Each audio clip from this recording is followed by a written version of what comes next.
Good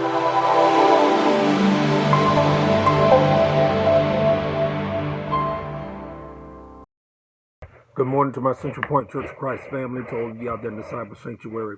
This is Evangelist Matthew Miles Sr., minister of the Central Point Church of Christ, and we welcome you to another online class entitled Determined to Rise.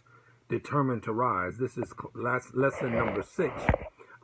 This is based on a book written by Anthony Carter, great servant of God, very talented young man in the faith who happens to be my cousin as well. So let's get right to it. This is a self-help book, and this lesson is designed particularly to help us to define who we are. And Tony is giving us 5 steps to you. 5 steps to you to figure out and to determine who you are, which will help you determine the gifts that God has gifted you with to do the work that only God is calling you to do. So step number 1, let's get right to it. Step number 1 is the first step to getting to you is to define you. To define you. Defining yourself is the first and most important step in finding you. To define yourself, you have to have a desire. Let me say that again. To figure out who you truly are, to define who you are, you have to have a desire to want to know your purpose for being on this earth. If you don't have that desire, that motivation to really know what God is calling you to do that only you can do, you will never define who you are. All right? So remember, if we don't define ourselves, others will. You need to write that down.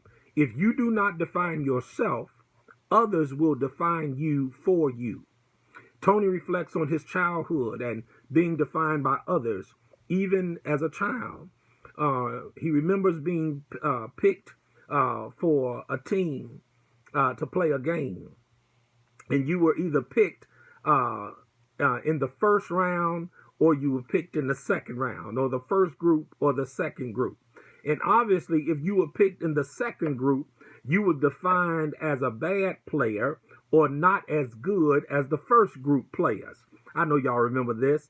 And of course, the kids who were always the captains were already defined to be the best players, unless the equipment belonged to them. If it's their ball, hey, they call the shots. If it's their bat, they call the shots. But if the equipment didn't belong to them, then the kid that was always the captains was already defined to be the best players. All right. Now listen, you remember high school experiences. Let's talk about that a little bit. High school experiences. Tony reflects on how he would find, how we would find ourselves being defined, and how we will be gravitated towards groups of people who have been defined or defined themselves similar to our definition of ourselves. In other words, birds of a feather flock together. There were several groups in high school. Y'all remember them. There was the group called the nerds. These were the brainiac people, the smart ones. Then you had the jocks, the guys who thought they were all that in a bag of chips. You had the artistic people who was gifted with talent. Then you have what was called the loners. That's what I was, guys. I was a loner. I wasn't a brainiac, but I was good. I did all right in school, but I was a loner. I can do good all by myself. I didn't have to run behind the crowd. I didn't have to be in the crowd. I never begged nobody to let me be a part of their crowd. I was just as good by myself. But listen, do you remember which group you were in? I remember which group I was in. I was a loner. Now, I enjoyed people, love people. I'm a people person, but I can do good all by myself. Beloved, sometimes we are defined by circumstances and redefined, and sometimes we are redefined by circumstances. All right. Tony recalls how he thought after being picked all the time in the second group all through middle school, he could possibly still be a sports jock on the football team. But he says after the first snap of the football and one hard hit by a 200-pound plus defensive player, He said the pain quickly caused him to redefine himself, and he joined the choir and became an artistic kid. Yes, circumstances sometimes will redefine you. Sometimes accidents will cause you to have to redefine who you are. All right? Sometimes letdown, sometimes the loss of loved ones, the loss of jobs, a change in career. Sometimes circumstances will redefine you. The point here is Tony did not give up. That's the point we're trying to drive right here. Yet he had a desire to be a sports jock. But when reality set in, and he felt the reality of the fact that he couldn't take pain like other folk could take it, Tony did not throw his hands up. He did not give up. And that's the key for you today. Yeah, you may have changed your mind. People may be teasing you because you've changed your mind in so many different things. Keep on changing your mind until you find where God has equipped you and gifted you to be the best you that you can be. It's worth mentioning that we should be very careful in choosing our email addresses. Now, you may think this is simple, but this is powerful. You need to understand that employers and even school administrations, they check you out. And your email address, as well as your Facebook page, tells a lot about who you are. It defines you. Let me say that again. It defines you. For instance, choosing the name Party Animal 2007 at yahoo.com might not be a good idea to put on a professional business card being in financial services. I don't want nobody handling my money that's a party animal. Hello, somebody. How about this one? The Beast at yahoo.com. The Beast. Tony even said that was actually one of his clients' email addresses, The Beast. Well, you can just imagine what people think when they see the term The Beast. Beloved, the nature of our relationships are also defined. The nature of our relationships also are defined. For example, a young lady asks a guy, were they on a date? Now, the reason she asked him were they on a date because the definition of the trip would determine who was paying the bill. And if you're from the old school and had old school parents, they've already told you that a young man, he asked you out on a date, hey, he's supposed to be responsible. Yeah, she wanted to know if this was a date, because if it was a date, it determined or defined who would be responsible for the meal. Here's the point. The point is, since we define things in all areas of our lives, and since others will naturally do it for us if we don't do it, why don't we do it in our own time and do it on our own, defining ourselves? Because after all, it is about ourselves. You cannot define who you are without self-reflection. Let me say that again. You cannot define who you are without self-reflection. Are you still wondering what your purpose is? I don't know who I'm talking to today, but are you still wondering what your purpose is? If so, why? Why are you still wondering? Are you still allowing yourself to be pigeonholed into someone else's stereotype? Watching them or allowing them to stereotype you? Sometimes motivated by prejudice, a prejudiced definition of you? If so, I ask you why. Brothers and sisters, ladies and gentlemen, it's past time for you to define who you are. Your blessings are awaiting you. Your goals are right there within your reach. The world is waiting and needs you to be who you were intended to be, and at the level that only you have been gifted to perform at. I need you to understand some brothers and sisters, and I've said this many times. Anyone who's been under my leadership have heard this come from my mouth. There are some things that only you can do, and only you can do only the way you do it. We'll talk about that more in a minute. Tony is reminded of the Israelites. After being released from slavery in Egypt, they were promised a blessing in Canaan, the land of Canaan, the land that flowed with milk and honey. They were promised this place, a place to call home, a land to build and identify a culture, a nation, and a name, a place to live and a place to worship freely, a place to define themselves as God's people. Scholars say it was only an 11-day journey. Now, I know there's an argument there. We're not going to get into that. But most scholars say that there was an 11-day journey by foot. But because of their hearts, their hardened hearts, and because they were obedient, and because they were not observing God, the fact that God had defined them, God had already defined who they were. He called them their chosen people. He made that promise to their father Abraham. And because of their disobedience and because of their hardness of heart, it took that 11-day journey turned into a 40-year journey where most of them died in the wilderness.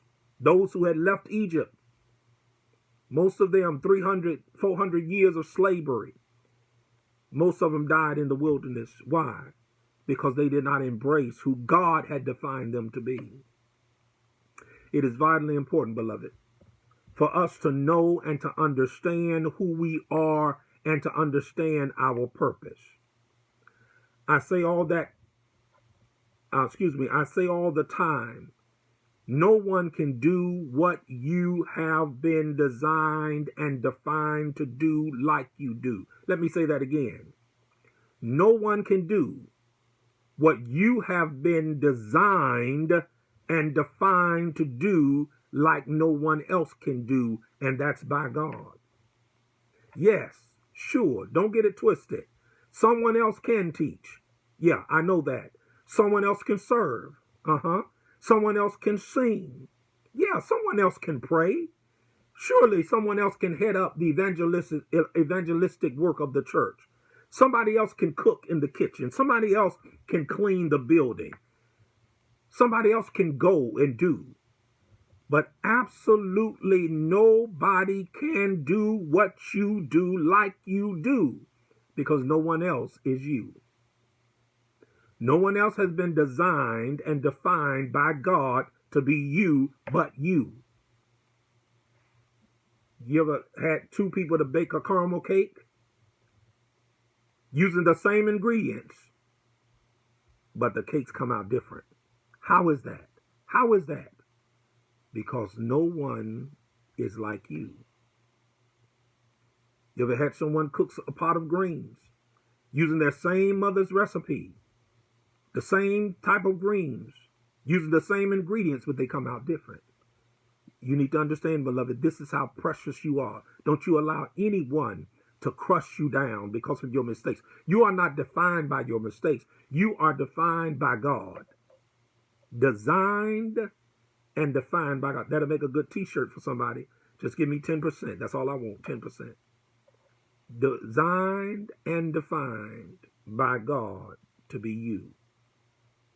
Sensational saints, God made you and all of us by special design. Listen to the ancient text in Psalms 139th division, verse 13 through 18. And I'm going to be reading from the New Living Translation. Listen to King David. You made all the delicate inner parts of my body and knit me together. Here it is, Sister Knowlton, in my mother's womb. Thank you for making me so wonderfully complex. Your workmanship is marvelous. How well I know it. He says in verse 15, you watched me as I was being formed in utter seclusion. Watched it. Oh, I feel some preaching, but I ain't going to preach. He says, as I was woven together in the dark of the womb. Listen, only God got the power to create such a magnificent being in the darkness. Man cannot operate in dark by God. And don't give me this optic sights for the military, how they have the infrared light. Listen, where do you think they got that knowledge from? From God. But God wonderfully designed us, marvelously designed us, complexitively designed us in the darkness of the womb. Only God can do that. You saw me before I was born. Every day of my life was regarded in your book. Every moment was laid out before a single day had passed. Beloved, I was looking at my sons sent me what do you call it? As many children I've had, Lord have mercy, I should remember. But he showed me the sonogram of the unborn child, and I shared with somebody the other day. We can see now as God only used to see. A child before he's born, you can see his whole face. I mean, see the literal face of the child and the body. David said, "You saw me before I was born. How precious are your thoughts about me, O God." Listen what David said. You were on God's mind before you were ever created in your mother's womb. Isn't it good to know that you're on God's mind? That's how precious you are. He said, they cannot be numbered. David said, I can't even count them. They outnumber the grains of sand. And when I woke up, you are still with me. Isn't it good to know that you are so important to God that even when you're slumbering, slobbering, and sleeping, God is watching over you. You're on God's mind. Saturated saints, not only have God designed us and made us with specific specs, but David makes it clear we were in the mind of God before he made us. He didn't need any light. He knew what he wanted in us and did it in the darkness of the womb. We are always on his mind, and he never leaves us. We leave God, but he never leaves us. I don't know about you, but that means I'm sure enough something special in the eyesight of God. Listen, beloved, I know depression is running wild, and I'm doing a series on that. You'll see it on our online presence. But listen, don't you allow life to rob you of your knowledge of the fact that you are wonderfully made and designed by God with purpose.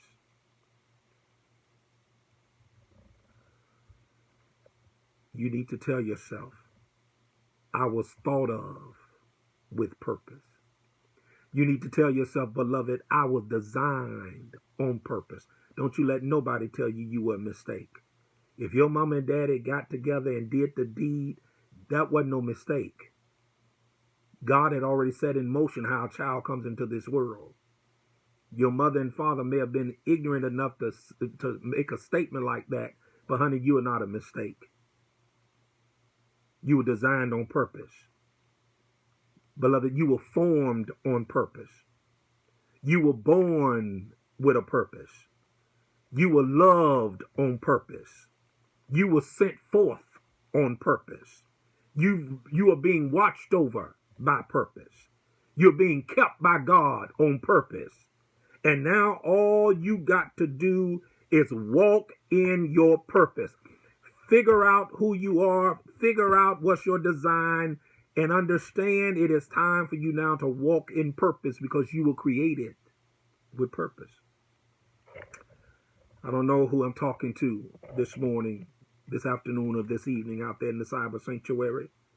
But I came here to tell you that it's time for you to stop delaying yourself of living a blessed life. I said it's time for you to stop delaying yourself in living a blessed life. Ladies and gentlemen, brothers and sisters, it does not matter how long you have been off the right path. If you got breath in your body and you got your health and strength, It's time for you to get on the path for which you were intended by taking step number one, and that is defining who you are. Okay, let's put on our walking shoes so we can take that first step together. Y'all ready? You got on your walking shoes? Beloved, you will need a pen and a paper. You need to grab a pen and a paper. And from now on, when you come to this online class, you need to be ready and armed with pen and paper. All right? Let's take that walk on taking that first step. Step one is asking yourself and answering the following questions in writing. You need to answer these questions for yourself in writing. Tony has about 23 questions here. All right, and we'll give them to you. And of course, this is recorded, so you can come back if you miss them. I'm going to try to go a little slow here. Make sure you get it. And if you don't go back and get it, stop the recording and write it down. But listen, you need to, in step one, in defining you need to answer these questions in writing. Number one, what do I do every day? You need to write that down. You need to answer that. What do I do every day? Number two, what and where do I spend my money as an adult? On what and where do I spend my money as an adult? Number three, what did I spend my allowance on as a kid? What did I spend my allowance on as a kid? Number four, what are my talents? What are my talents? Number five, you need to answer this. What are my skills? What are my skills? Number six, what are my abilities? What are my abilities? Number seven, what are my physical traits that may influence my goal? I'll give it to you again. This is number seven. What are my my physical traits that may influence my goal? Let me give that to you one last time. What are my physical traits that influence my goals? Number eight, same question, different trait. What are my personality traits that may influence my goals? Number eight is what are my personality traits? All right. Number nine, same question, different trait. What are my mental traits that may influence my goals? What are my mental traits that may influence my goal? Number 10, what are my likes and dislikes? Again, what are my likes and dislikes? And by the way, side note, don't dwell too long on the dislikes. All right? Don't dwell too long on your dislikes. Number 11, what are my religious beliefs? You're trying to determine and define who you are. What are my religious beliefs? And it is my sincere prayer, and I wouldn't be a preacher, gospel preacher 43 years if I don't tell you this.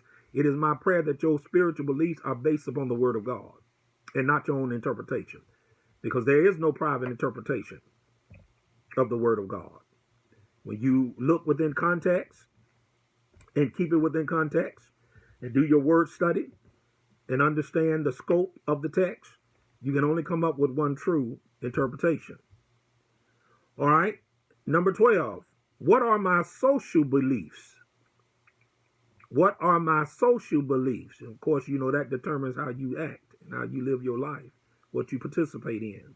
What are my social beliefs? 13, what was my upbringing? What was my upbringing? 14, what was my parents' or guardian's occupation? Again, what was my parents' or guardian's occupation? Again, this is step number 1 in defining who you are. You need to answer these questions in writing. 15. What was my schooling or education? What was my schooling or education? 16. What is my occupational training? What is my occupational training? Number 17. What things have I excelled in? What things have I excelled in? What have you done well in? Number 18. What things am I emotional about? What things am I emotional about?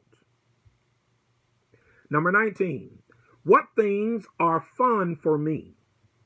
What things are fun for me? What do you enjoy? 20. What things make me proud? What things make me proud? 21. Excuse me. What would I get out of bed for? What would I get out of bed for? That's leaving a place of rest to become engaged in something. 22. What would I do for free? Lord have mercy. Be careful now when you answer this question. Be careful. What would I do for free? But be honest. And then 23. What makes time stand still? What makes time stand still? Now, beloved, these are questions that must be answered honestly. You must answer these questions honestly. Lying to yourself will only result in more meandering around in life's wilderness. Let me say that again. Lying to yourself will only result in more meandering around in life's wilderness. Remember, that's where the majority died. The majority who left Egyptian bondage, the majority died in the wilderness. You must be candid and truthful with yourself, and you will begin to discover who you are. Let me press that upon your hearts again. You must be candid and truthful with yourself, and you will begin to discover who you really are. Don't be afraid you may not like who you are. But until you really know who you are, you won't be able to define who you really are. And then, saturated saints, I want to pause here and talk a little bit more about lies as I close. One of the greatest harms that has ever occurred was a lie that was told. It was a lie that caused man to obey God. It was a lie that was the birth canal for sin to be born. It was a lie that caused death to come upon humanity. It was a lie that separated man from God. It was a lie that caused the first problem in the first family. It was a lie that deceived the first woman and caused the first man to sin. It was a lie that evicted the first family from their beautiful, quaint home. Lies are very detrimental to everything and to everyone that it affects. Lies causes governments and empires to fall. Lies splits the Lord's church. I didn't say destroy the church because Jesus said the gates of hell won't prevail. The work of the grave and death will not prevail against the work of the church, which is saving souls. But lies can surely split churches and congregations. Lies can even cause death, physical and spiritual death. Remember, beloved, as we close, the very definition of a lie is the very opposite of the truth. In Revelation chapter 21 and verse 8, the H part of that verse says that all liars shall have their part in the lake which burneth with fire and brimstone. which is the second death. That's the eternal damnation in hell. Beloved, let's take that first step in defining, in coming to who we truly are, by defining who we are. I commend you to God and the word of his grace, which is able to build you up and give you an inheritance among the sanctified. Until next time, think on these things and take care of yourself. God bless you.